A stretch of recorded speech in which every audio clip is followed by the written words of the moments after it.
Hey everyone, welcome back to my channel. In today's video, I will show you how to fix Fortnite Chapter 7 on your PC. Let's get started. First, try the easiest fixes. Restart your PC. Make sure your Wi-Fi or internet cable is stable. A lot of small Fortnite issues disappear after a fresh restart. If Fortnite won't launch or keeps crashing, open the Epic Game Launcher on your PC. Once you are on your home page, tap on Library at the left side. Find Fortnite, click on three dots. After that, click on Manage.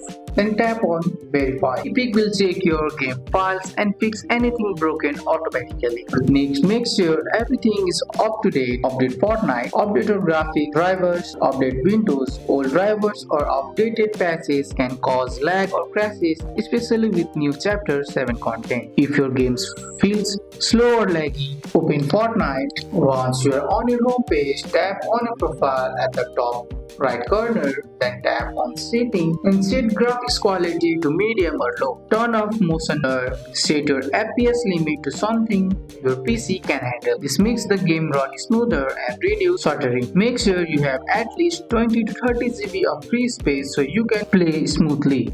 Also close apps like Chrome, Discord, Spotify or background screen records. They slow Fortnite down. And that's all. Restart your PC, verify your files, update everything, lower graphics settings and free up space. With these simple steps, you should be able to fix most Fortnite Chapter 7 problem on PC. That's all for today's video guys. I hope you guys like this video. If you found this video helpful, drop a like, subscribe for more videos. Thanks for watching. See you in the next